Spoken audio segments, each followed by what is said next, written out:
Alors bonjour, bonsoir et bienvenue dans le chapitre 5.1. Donc aujourd'hui, nous allons faire des démonstrations des triangles isométriques. Dans le dernier chapitre, on t'a vu comment on structurait une démonstration géométrique avec des figures, des énoncés, des angles, etc. Maintenant, on va utiliser nos nouveaux savoirs dans les triangles isométriques en utilisant les trois conditions minimales pour démontrer que deux triangles sont isométriques. Donc, on va utiliser soit la condition CCC, c'est-à-dire si tu réussis à démontrer que tu as trois paires de côtés homologues isométriques, tu pourras conclure que tes triangles sont isométriques, ou le CAC ou le ACA, angle côté angle. Donc, allons-y avec un premier exemple. Donc, j'ai ces deux triangles-là ici. En fait, c'est une figure formée de deux triangles. On me dit que AD est isométrique avec AB, que CD est isométrique avec BC. Ça veut dire que j'ai une première condition, un C, un autre C, j'ai aucun angle. Donc, ça veut dire que je vais probablement éliminer le CAC parce que je n'ai pas d'angle. On ne me dit pas ici que l'angle DAC est pareil à BAC. Peut-être qu'ils le sont, on ne nous le dit pas, donc je n'interpréterai pas que ces deux angles-là sont identiques. Même chose pour l'angle D avec l'angle B. Il n'y a rien qui me dit qu'ils sont identiques, qu'ils sont isométriques. Même chose pour l'angle DCA. Donc là-dedans, je n'ai aucune information par rapport aux angles. Donc, ce qui va me rester comme structure pour démontrer que les deux triangles sont isométriques, ce sera le CCC. Bien, allons-y. Donc, je veux démontrer que le triangle ACD est isométrique avec le ACB, donc qui est ici. Je me fais un tableau. Donc, un tableau avec une colonne affirmation, une colonne justification, et je vais avoir minimalement quatre lignes pour démontrer que deux triangles sont isométriques. Donc, étant donné que je vais utiliser le CCC, donc je vais avoir une première ligne pour le C, une deuxième ligne pour le deuxième C, une troisième ligne pour le troisième C, et à la fin, je vais conclure que mes deux triangles sont isométriques. Donc, allons-y. J'y vais avec mon premier. Oups, je n'ai pas été dans le bon sens. J'y vais avec mon premier C. Qu'est-ce que je peux dire de mon premier C? Bien, je peux d'abord dire que le côté AD est isométrique avec le côté AB. Donc, ça va être ma première étape. D'étape numéro 1, j'écris le segment AD est isométrique avec le segment AB. Et pour quelle raison je peux dire ça? Étant donné qu'on me l'indique par ces deux petites lignes-là, je vais dire par hypothèse. Par hypothèse, ça veut dire on me le dit dans le problème. On me le dit, regarde, c'est évident. OK? Donc, par hypothèse, la justification, c'est parfait pour cette situation-là. Même chose pour le DC avec le CB. Donc, j'applique mon deuxième C du CCC, deuxième étape. Je dis que CD, le segment CD, est isométrique avec le segment CB. Et même chose aussi, donc petite ligne, double petite ligne. Donc, ça veut dire côté numéro 2, côté numéro 2. Ça veut dire qu'ils sont isométriques par hypothèse. Donc, je marque tout simplement par hypothèse. C'est suffisant comme justification. Et le troisième C, bien, le troisième C, c'est qu'en fait, c'est le côté AC du triangle ADC.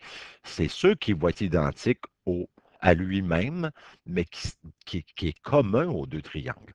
Donc, c'est comme ça que je vais le justifier. Donc, je vais écrire numéro 3. AC est isométrique à lui-même, donc à AC. Et je vais dire tout simplement la raison. Et ça, il faudra que tu notes ça, ce genre de raison-là qu'on peut avoir. C'est un côté commun aux deux triangles. Tu peux même utiliser le symbole petit triangle comme ceci au lieu d'écrire le mot triangle au complet et je serai très satisfait. Et donc, j'ai mon premier C, mon deuxième C, mon troisième C. J'ai ce qu'il faut maintenant pour conclure à ma quatrième étape que les deux triangles, donc ACD et le triangle ACB, sont isométriques et je justifie par la condition minimale CCC. Donc, voici comment on fait une démonstration pour des triangles isométriques. Allons-y maintenant avec un deuxième exemple. Alors, j'espère que tu t'imagines qu'on va utiliser une autre condition minimale. Donc, allons-y avec cette figure, le triangle. J'ai un grand triangle ABC séparé. Donc, je vois que l'angle ABD est isométrique avec l'angle DBC. J'ai un autre angle ici, donc ça me fait AA, mais dans le AA, ça serait le ACA. Et entre les deux angles, les deux paires d'angles isométriques, ben, je vais avoir, oups, ici, le côté DB qui est commun aux deux triangles. Donc, j'y vais toujours avec mon tableau. Je vais commencer, étant donné que j'utilise le ACA, je vais commencer par le premier A. Donc, je vais pouvoir dire que l'angle ABD est isométrique à l'angle DBC. Donc, on me le dit sur le dessin, donc par la petite ligne ici, la petite ligne là, pour me dire qu'ils sont isométriques, donc par hypothèse. Je vais maintenant passer à l'étape du C, du ACA.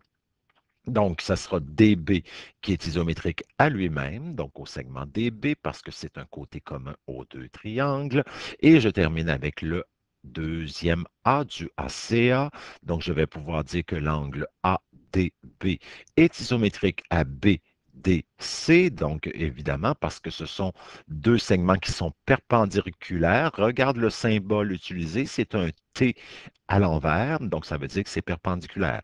Donc, DB par hypothèse, est perpendiculaire avec AC, donc nécessairement les deux angles vont être isométriques. Et je termine avec ma conclusion parce que j'ai démontré le ACA. Je peux dire que mes deux triangles sont isométriques d'après la condition minimale ACA.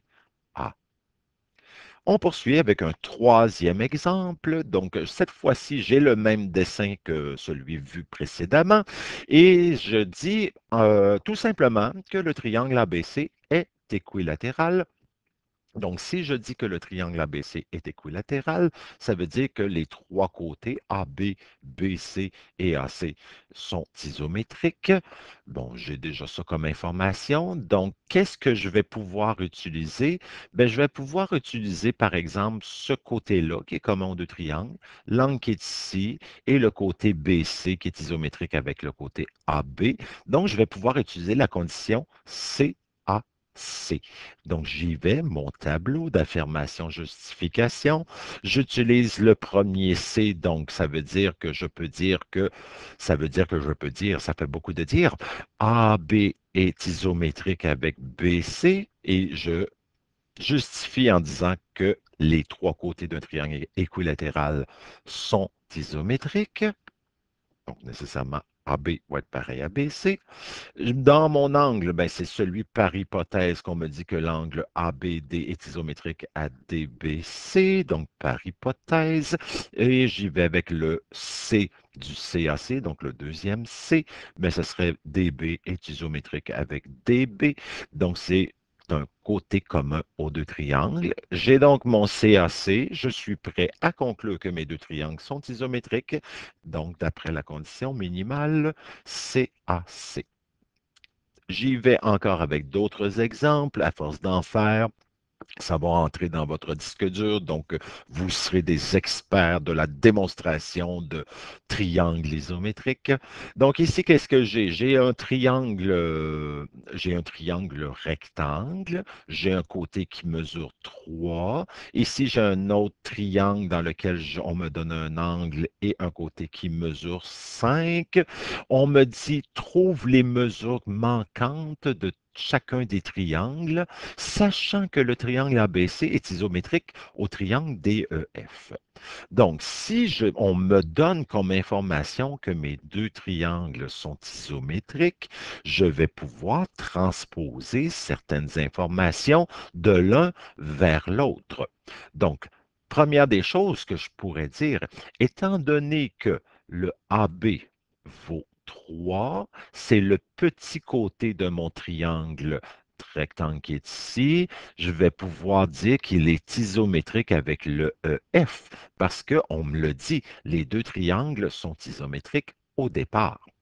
Donc, j'ai inscrit que la mesure de EF est égale à la mesure de AB, qui est égale à 3, parce que c'est le AB qui vaut 3 selon mon dessin, et je vais pouvoir dire cette phrase suivante, très importante, à rajouter dans ton cahier de notes. et sur ta feuille de mémoire. Pourquoi? Parce que je peux dire ça, parce que les côtés homologues dans les triangles isométriques sont isométriques. Donc ça, c'est un bel énoncé important à avoir dans tes notes de cours. Donc, je vais pouvoir inscrire que c'est 3 ici. Ensuite, ben, la mesure, étant donné que DF vaut 5, je vais pouvoir dire que AC aussi, il vaut 5. Donc, je marque ce que je cherche, à quoi je le compare, combien. Donc, c'est toujours comme ça qu'on va structurer nos affirmations. Donc, je cherche la mesure de AC, elle est isométrique, donc égale la mesure de DF, donc qui est égale à 5. Et encore une fois, parce que les côtés homologues dans les triangles isométriques sont isométriques. Encore une fois, tu vois l'utilisation de cette phrase. Je mets le 5 ici. Bon, étant donné que j'ai un triangle rectangle, je vais pouvoir trouver la mesure de BC en utilisant Pythagore. Donc, voici, hein, je t'ai montré dans les autres capsules comment on peut utiliser Pythagore en une seule ligne. Donc, la mesure de BC, c'est 5 à la 2 moins 3 à la 2 racine carrée, qui fait 4. Et je marque tout simplement la justification Pythagore. Bon, comme BC vaut 4, bien évidemment, le DE, vu que les deux triangles sont isométriques, je vais pouvoir dire que lui aussi, il est égal à 4. Donc, la mesure de DE a la même mesure que BC, donc il vaut 4, parce que les côtés homologues dans les triangles isométriques sont isométriques. Là, certains peut-être ils diront, est-ce que j'aurais pu utiliser Pythagore avec celui-là? Pour l'instant, je ne l'avais pas mentionné que cet angle-là valait 90 degrés, donc un angle droit, parce qu'on ne l'avait pas dit. Donc, je ne pouvais pas utiliser tout de suite Pythagore. Si tu avais dit cet angle-là vaut E, tu aurais pu utiliser Pythagore avec ce triangle-là. Donc, ça dépend. Ici, mes affirmations, mes justifications, on peut y aller un peu dans l'ordre, pas nécessairement dans cet ordre-là. Tu peux y aller dans un autre ordre. Il n'y a pas juste un chemin qui mène à Rome, évidemment. Donc maintenant, je sais que la mesure de l'angle C a la même mesure que l'angle D, donc parce que mes deux triangles sont isométriques. Et là, cette fois-ci, ça ressemble beaucoup à la première phrase de l'énoncé numéro 1 ou ici, mais sauf que cette fois-ci, je vais dire les angles homologues dans les triangles isométriques sont isométriques. Donc, une autre phrase à rajouter dans ta banque d'énoncés géométriques. Donc, j'ajoute ici que l'angle vaut 36,87 degrés. La mesure de l'angle E, bon, là, je vais le dire qu'il est droit là maintenant, parce que mes deux triangles sont isométriques. La mesure de l'angle E égale la mesure de l'angle B vaut 90 degrés. L'angle B est droit et les côtés, ici, il me manque un petit L, les côtés homologues dans les triangles isométriques sont isométriques. Donc, l'angle est droit, donc c'est pour ça que je peux dire qu'il vaut 90. La mesure de l'angle A, maintenant, qui est ici, ben, je suis dans un triangle, je connais deux angles, donc je suis capable de trouver le troisième angle. Donc 180 moins 90 moins 36,87 qui est égal à 53,13 parce que la somme des angles intérieurs d'un triangle est égale à 180 degrés. Donc voilà. Et je termine avec la mesure de l'angle F qui a la même mesure que l'angle A de l'autre triangle, 53,13. Comme je l'avais trouvé précédemment, maintenant je peux les comparer. Et pour cette raison, les angles homologues dans les triangles isométriques sont isométriques. Vois-tu comme c'est pas magnifique comme démonstration? Donc, comme j'ai dit tout à l'heure, il y a cette phrase-là ici qui va être importante à mettre dans tes énoncés, à justifier, ainsi que celui-là. Donc, les côtés homologues dans les triangles isométriques sont isométriques. Donc, si on utilise ces deux énoncés-là, lorsqu'on sait que nos deux triangles au départ sont isométriques. Alors, un autre exemple. Supposons que je te donne ce numéro-là dans un examen. Je te dis, bon, trouve la valeur de X, détermine la valeur de X. Ça vaut 12 points parce que ce numéro-là, pour moi, vaudrait 12 points. Et comment je structurerais ces 12 points-là? Mais avant, je vais me mettre dans la peau d'un élève qui va se dire, OK. Donc là, je te joue l'élève qui est hyper rapide. Il va dire, OK, donc l'angle C, OK, lui, c'est lui que je cherche. Bon, ben, il doit être pareil à lui. Il a l'air pareil à lui. Donc lui, c'est un grand angle. Il a l'air pareil à lui. Oh, lui, je vais le faire trouver. Je vais faire 180, moins 40, moins 32. Je suis dans un triangle. OK, do. Fait que le X, il vaut 108. Donc là, tu marques ça. Là, tu vas être content, tu vas te dire, oui, tu l'as trouvé, yeah, toute ma logique est là, bravo. Moi, je te mets zéro. Je te mets zéro pour ça. Parce que j'ai pas pu lire dans ta tête comment tu as pu trouver ton 108. Peut-être que tu l'as copié sur ton voisin ou sur ta voisine. Donc, je ne sais pas d'où ça vient. Fait que, évidemment, tu le sais, tu commences à t'habituer à mes évaluations, hein, ce qui se passe dans ta tête. Ton raisonnement, tu dois le mettre par écrit, tu dois justifier tes étapes par des formules, par des énoncés, peu importe. Donc, OK. Fait que là, tu te dis, bon, si je marque juste ça, c'est pas bon. OK. Ah non, c'est vrai, le prof, il a dit qu'on préfère utiliser les énoncés, les mesures géométriques. Donc, je vais écrire plutôt, OK, l'angle C vaut 108. Bon, est-ce que je vais te donner des points de plus pour ça? Non plus. Est-ce que parce que, justement, quand je marque l'angle C, si je marque une mesure à côté, tu dois mettre le petit m devant. Donc, petit m donc mesure de l'angle C est égal à 108. Ça, déjà, je vais préférer cette façon d'écrire, OK? Donc, en utilisant le langage mathématique. Donc, l'angle C égale 108, ça, j'aime pas ça. OK? Il te manque le petit m. Donc, il faut t'écrire, si tu marques un nombre comme la mesure d'un angle ou la mesure d'un côté, tu dois mettre le petit m devant l'angle ou le côté. Donc, mesure de l'angle C est égale à 108. OK, là, tu as 0,5 sur 12, mais parce que je t'encourage à utiliser le bon langage, mais il manque tout le raisonnement d'où vient le 108. Là, tu vas dire, ben, OK, d'abord, la mesure de l'angle C est égale à 180 moins 40 moins 32, donc est égale à 108. OK, mais ça veut dire que tu as utilisé les deux angles qui sont ici, que pour l'instant, on ne connaît pas. Même si tu me dis que la somme des angles intérieurs d'un triangle est égale à 180 degrés, ben, tu n'auras pas vraiment pas plus de points à cause de ça. Ben, je te donnerai un point. Je me dirais l'effort est là, mais ce n'est pas tout à fait le raisonnement logique auquel je dois m'attendre.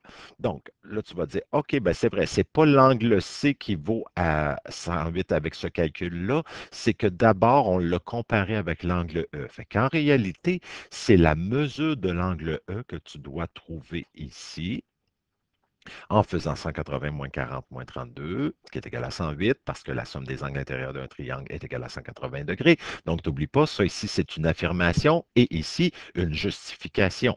Donc, au lieu de le faire en tableau deux colonnes, ici, on peut le faire l'un à la suite de l'autre. C'est aussi correct comme structure pour un problème.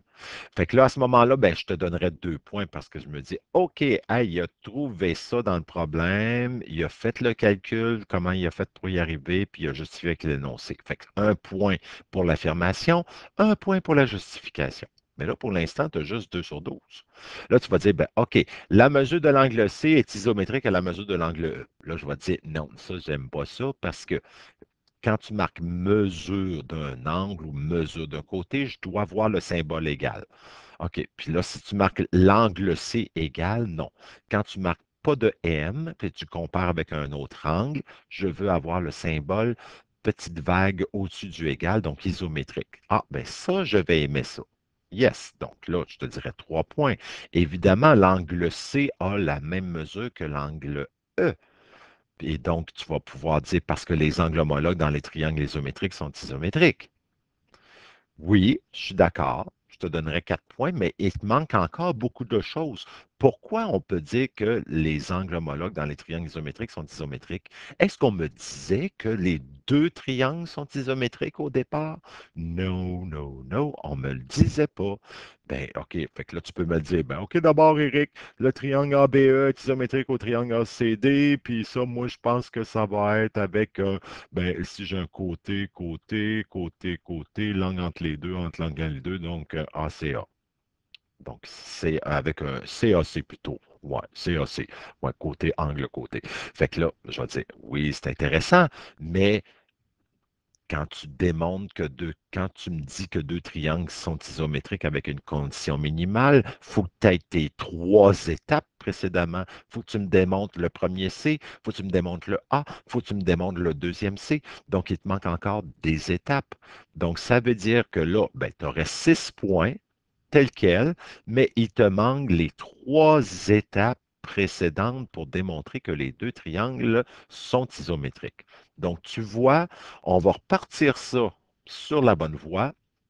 Donc, tout d'abord, tu as vu que cet angle-là, tu sais, dans le fond, il faut que tu te questionnes, qu'est-ce que je vais faire pour trouver cet angle-là? Ben, je vais le comparer à lui. Lui, je suis capable de dire que je peux le trouver avec 180 moins ces deux-là. Et donc, celui-là, il va être pareil à lui. Mais je vais dire qu'ils sont pareils à lui parce que mes deux triangles sont isométriques. Puis, il faut que je démontre que mes triangles sont isométriques parce qu'on ne me l'a pas dit au départ. Donc, allons-y. On va d'abord démontrer que les deux triangles sont isométriques. Donc, tu vas me dire AB est isométrique avec BD. Et donc, ça, c'est une affirmation. Je te donne un point, tu le justifies. Bien, ils ont tout simplement la même mesure. Donc, quand tu vois qu'ici, c'est écrit 4,5 puis 4,5, bien, tu es capable de conclure qu'ils ont la même mesure. Donc, tes deux segments ont la même mesure. Donc, ça me ferait un premier C. Ça serait un C ici. Maintenant, on va pouvoir dire que l'angle ABE est isométrique avec CBD. On ne me donne pas la mesure de l'angle CBD, mais je sais que c'est formé par un X, donc que c'est formé par des angles opposés par le sommet. Et les angles opposés par le sommet sont isométriques. En fait, je n'aurais pas eu le 32, puis j'aurais quand même pu dire que ces deux angles-là sont isométriques par cet énoncé-là. Donc là, je suis rendu à 4 points. Un point pour l'affirmation, un point pour la justification, deux affirmations, donc 2 points chaque ligne. OK, donc 3, j'ai le côté EB qui est isométrique à BC, donc chacun vaut 3 cm, donc je vais pouvoir dire qu'ils ont la même mesure. Donc ça, c'est justifié, tu es rendu à 6 points. Là, tu vas conclure mes deux triangles. Wow, ici, en fait, c'est le triangle ABE qui est isométrique au triangle BCD. Hey, je vais essayer de te corriger ça pour pas que tu sais, dans le fond, tu pourrais me dire, je vais te chanter une petite chanson, Eric, en attendant que tu corriges ça. Donc, ça, c'est le triangle ABE. Je corrige. Donc là, tu vois que l'écran s'efface. Et voilà. Fait que là, je reclique, reclique, reclique, reclique. Et maintenant, c'est corrigé. Yeah! Donc, ABE, ici, est isométrique avec lui parce que je l'ai démontré avec le CAC. Donc, condition minimale CAC. Donc, hey, tu m'as démontré ça, donc tu es rendu à 8 points sur 12. OK, fait que là, après ça, ben, on va calculer la mesure de l'angle E.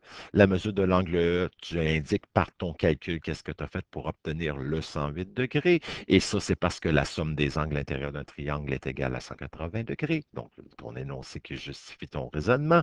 Et finalement, ben, la mesure de l'angle C est égale à la mesure de l'angle E, donc qui est égal à 108 degrés. Et ça, parce que les angles homologues dans les triangles isométriques sont isométriques. On sait maintenant que tu as démontré à l'étape 4 que les deux triangles sont isométriques. Donc, tu vas pouvoir utiliser cet énoncé-là que dans les triangles isométriques, les angles homologues sont isométriques. Donc, c'est pas extraordinaire. Donc, 12 points, 12 sur 12. Bravo, champion. Bravo, championne. Un dernier exemple, donc avant de nous quitter pour cette capsule. Donc ici, on veut démontrer que les angles opposés d'un parallélogramme sont isométriques. Donc là, tu vois un peu que ça ressemble à ce qu'on a vu précédemment. Donc on a une colonne affirmation, une colonne justification. Et là, maintenant, on a un dessin. OK? Donc, on veut démontrer que les angles opposés d'un parallélogramme sont isométriques. Donc, nécessairement, dans mon dessin que je vais rajouter, qui sera un appui visuel pour m'aider à faire la démonstration. Donc, je vais tracer le parallélogramme. J'ai une case qui s'appelle les hypothèses, c'est-à-dire qu'est-ce qu'on me donne comme information et à quoi je devrais arriver comme conclusion. On l'a vu cet énoncé-là que dans les parallélogrammes, les angles opposés sont isométriques. Donc, c'est un des énoncés que tu as dans l'annexe de ton cahier qu'on a vu dans une capsule précédente à la page 480 et plus. Donc, c'est un énoncé qu'on nous donne, mais on peut le démontrer géométriquement. Et comment je vais faire pour démontrer que les angles opposés sont isométriques? Supposons que je voudrais démontrer que l'angle D est isométrique avec l'angle B ou vice-versa, donc, ou l'angle A avec l'angle C. Bien, ce que je vais faire, étant donné qu'on est dans l'utilisation de triangles isométriques, bien, ce que je vais faire dans mon parallélogramme, je vais tracer une diagonale. Ça va donc me former deux triangles isométriques. Et si je démontre que ces deux triangles-là sont isométriques, bien nécessairement, l'angle D sera isométrique avec l'angle B. Et donc, je serai capable de dire que les angles opposés dans un parallélogramme sont isométriques. Donc, on va utiliser les notions de triangle isométrique. Donc, qu'est-ce que je vais dire comme hypothèse? En fait, comme hypothèse, il faut que je dise que tout d'abord, j'ai ABCD qui est un parallélogramme, donc à partir de mon dessin. Donc, je l'indique que c'est un parallélogramme pour être sûr que ce n'est pas un losange ou un carré. Donc, c'est bel et bien un parallélogramme.